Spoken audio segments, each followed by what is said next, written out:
안녕하세요. 여러분의 출근길 파트너 라디오 동서남북 김서영입니다.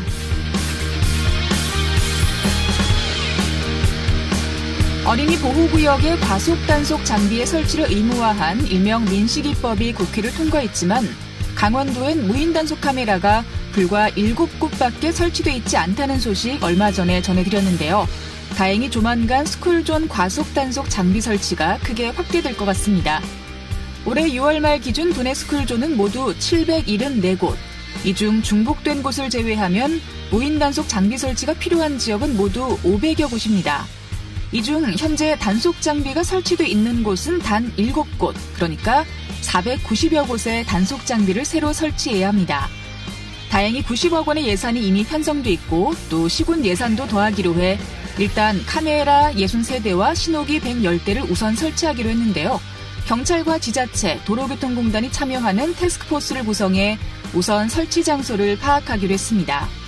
또 당장 시설이 설치되지 않는 곳에는 이동식 과속 단속 장비와 사회 복무요원 등을 투입해 단속과 계도 활동을 강화할 계획입니다. 그러니까 앞으로는 스쿨존에서 과속, 엄두도 내선 안 될 것 같아요.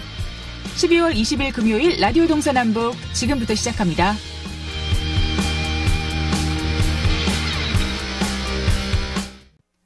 네, 라디오 동서남북 오늘도 아침 신문으로 시작합니다.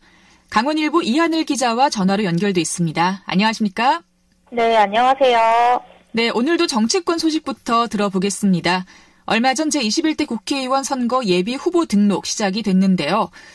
미리 거론된 인물이 67명에 이르는데 실제로 등록을 마치고 선거운동에 뛰어든 사람들이 절반 수준밖에 안 된다고요? 네, 맞습니다. 제21대 국회의원 예비 후보자 등록이 지난 17일에 시작된 이후 어제자로 한 3일이 지났는데요. 첫날 등록자 19명에서 멈춰있는 상태입니다. 현재까지 강원도 내에서 현역을 포함해서 자천으로 거론된 인물이 67명 정도에 달했는데 실질적으로 선거운동에 뛰어든 인물들은 절반에도 못 미치고 있는 셈입니다. 이처럼 후보 등록이 저조한 이유로는 일부 정당이 사전 검증 과정을 진행하면서 등록이 늦어지고 있는 동시에 현역 의원들의 임기가 아직 남아있기 때문으로 분석되고 있습니다. 특히 현재 논의 중인 지역구 250석의 비례 50석, 연동형 비례대표제를 골자로 한 선거제 개정안이 국회를 최종 통과할 경우 현행 강원도 내 8개 선거구가 통폐합될 가능성도 있기 때문에 추후 상황을 지켜보고 있다는 것으로 파악되고 있습니다. 네. 자, 그렇다면 정당별로 한번 상황을 살펴보도록 하죠.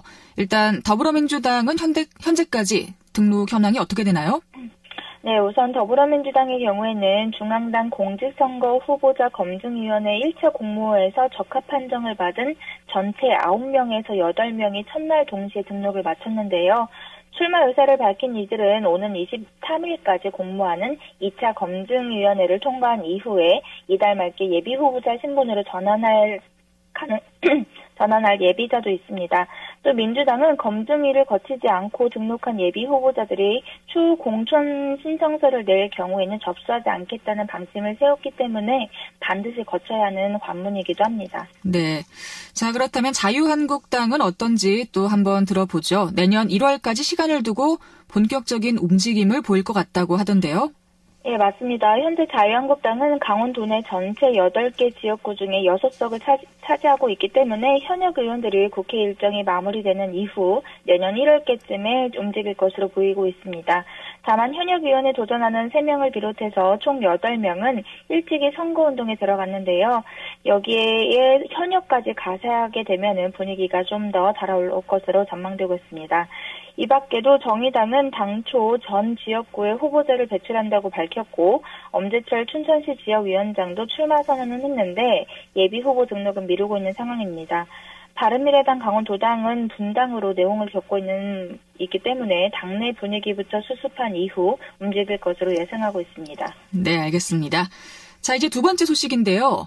올해 DMZ 평화의 길, 철원과 고성이 시범 개방하면서 전국적인 관심을 불러일으켰었습니다. 내년부터는 철원, 고성을 포함해서 5개 지역으로 또 확대가 된다고요? 네, 맞습니다. 올해 철원과 고성은 DMZ 평화의 길을 시범적으로 개방하면서 전국적인 인기를 끌었었는데요. 앞으로는 철원과 고성 그리고 화천, 양구, 인제 지역까지 확대 개방될 것으로 확인됐습니다. 실제로 행정안전부와 국방부, 문화체육관광부, 그리고 통일부, 환경부, 강원도가 참여하는 TF팀은 도내 접경지역의 평화의 길 노선 선정을 위한 막바지 검토에 돌입했는데요. TF팀의 노선 검토 보고서를 보면은 철원은 올해 시범 개방된 14탑과 용량보를 중심으로 개방 구간이 확대될 전망입니다. 이 TF팀은 이 노선이 매력적인 구간이라는 평가가 됐는데 차량과 도보를 교차 이용해야 하는 번거로움과 또 지뢰지대 안전대책이 필요한 것으로 보고 있습니다. 네. 자, 그러면 이제 또 새롭게 개발될 가능성이 커진 화천, 양구, 인제 어떤 형식으로 조성이 될지도 궁금합니다. 네, 우선 화천의 경우에는 승리 전망대부터 말고개 구간과 또 영화 고지전의 배경인 대감 오피 구간의 제한적인 개방 가능성이 거론되고 있습니다. 그러나 양구의 경우에는요. 6.25 최대 격전지인 양구 백석산의 공개는 불가능할 것으로 보이고 있는데요. 양구는 방산면 일대 금강산 가는 길이 개방될 전망입니다. 또 인제의 경우에는 이미 1회에 20명씩 제한 탐방이 가능한 산림청의 DMZ 트레일 프로그램이 있기 때문에 이것을 테마화하는 방안이 추진 중입니다. 현재 막혀있는 칠절봉에서부터 향로봉 구간도 개방이 검토 대상에 올랐는데요. 올해 개방한 고성 평화의 길은 원점 회귀 방식으로 탐방객의 편의성을 높일 방침입니다. 네, 지역별로 특색 있는 평화의 길이 조성될 것 같습니다. 근데 아무래도 가장 중요한 건 역시 관광객들의 안전일 텐데요. TF팀에서도 대비를 철저히 하고 있겠죠? 네, 맞습니다. TF팀은 내년 평화의 길 테마 노선 추가 개방 시 안전대책이 가장 중요하다는 입장인데요. 다만 접근 편의성을 높이기 위해서 당일 신청으로도 관광과 탐방이 가능한 두타연 시스템이 적용될 것으로 검토되고 있습니다. 한편 정부는 2022년까지 인천 강화에서부터 우리 강원도 고성까지 평화의 길을 모두 연결해서 통일을 여는 길로 만들 계획입니다. 이와 별도로 강원도는 화천 칠성 전망대, 양구 을지 전망대, 인제 가진 리습지, 그리고 고성 통일 전망대 등 출입 절차를 간소화하는 요청을 이제 한 상황이고 국방부가 심의 중에 있습니다. 강원도 관계자는 이와 관련해서 접경지 안보 관광지에 대한 관심이 높아지고 있으나 출입 제한으로 활성화에 어려움이 있다면서 내년 평화의 길 확대 개방과 출입 절차 간소화에 기대를 걸고 있다고 말했습니다. 네. 자, 오늘 아침 신문은 여기서 마무리하겠습니다. 강원일보 이하늘 기자와 함께했습니다. 고맙습니다. 네, 감사합니다.